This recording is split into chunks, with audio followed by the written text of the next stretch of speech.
Você sabia que tudo que o José do Egito passou por causa dos seus irmãos, sendo jogado dentro de um buraco, vendido como escravo, preso, até se tornar governador do Egito, foi por causa de um anjo? E um anjo de Deus? Pois é, talvez essa curiosidade bíblica você não sabia e eu quero trazer para você. Fica até o final, porque a mensagem que eu vou trazer para você é poderosa. A palavra se encontra em Gênesis capítulo 37 e nos narra a história de José, que contou o seu sonho aos seus irmãos, que tiveram inveja dele e começaram a odiar, porque ele havia dito aquilo que o Senhor havia mostrado para ele em sonho. E Jacó chama então José para ir levar comida aos seus irmãos que estão pastoreando. E a palavra diz, no capítulo 37, versículo 15, o seguinte: que José saiu em encontro dos seus irmãos e não os encontrava. Um homem o encontrou andando errante pelos campos, e este homem lhe perguntou: que procuras? Ele respondeu: procuro meus irmãos. Indica-me, por favor, onde apacentam seus rebanhos. O homem disse: eles levantaram um acampamento daqui. Eu os ouvi dizer: vamos a Dotaim. José partiu à procura de seus irmãos e os encontrou em Dotaim. Veja, a presença misteriosa deste ser que aparece no meio do caminho de José, que vai mudar toda a sua história, porque até então José morava com seu pai, era protegido por ele, e é justamente nesta ida de levar a comida para os seus irmãos e não encontrá-lo em uma parte, mas encontrá-lo em outra, porque este homem misterioso o disse para poder procurá-lo em Dotaim, foi que mudou toda a história de José.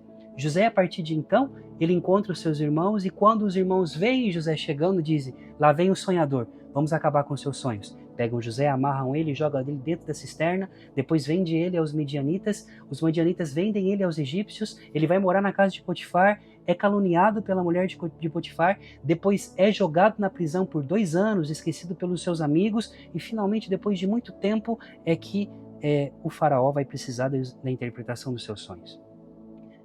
Você já imaginou o que passou na cabeça de José quando ele começou a pensar nas promessas que Deus havia feito e ele a refletir entre cadeias, pensando: quem era aquele homem?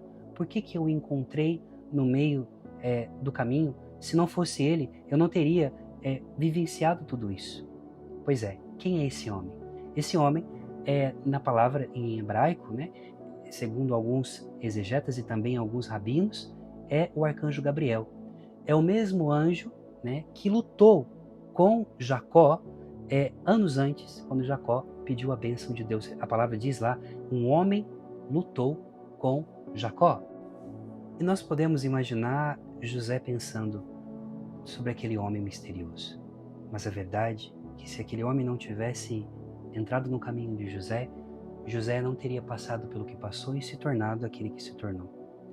A presença do anjo, seja do nosso anjo da guarda, seja também dos santos anjos, muitas vezes nos fará entrar em caminhos em qual nós não queríamos entrar, mas era onde Deus queria tratar o seu caráter e ao mesmo tempo tratar a sua vida.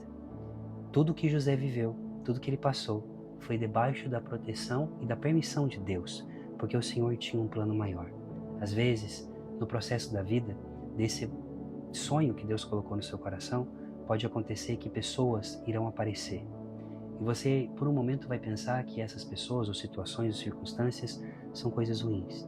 Mas não. Às vezes, é o próprio Deus conduzindo você e fazendo você enfrentar aquilo que é a sua missão.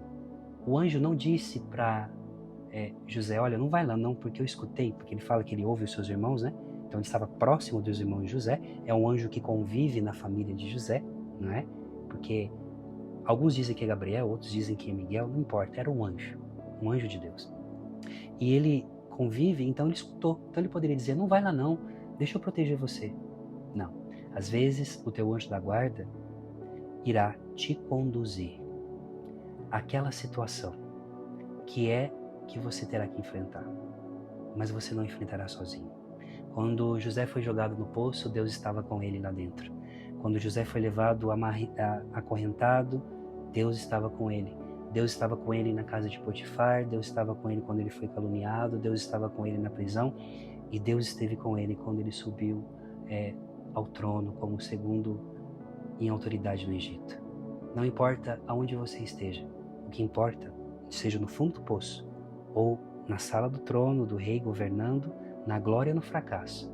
O que importa de verdade não é o troféu, nem o fracasso, a vitória ou a perda, mas quem ficou com você nesse processo todo. Esse anjo, que é o teu anjo da guarda também, permanecerá com você em todas as circunstâncias. Gostou desse conteúdo? Escreva aqui nos comentários. Eu vou voltar a sonhar junto com o meu anjo. Eu te espero hoje, às 21h30, no meu canal Rafael Brito, na nossa poderosa novena ao Anjo da Guarda. Que o Senhor te abençoe poderosamente.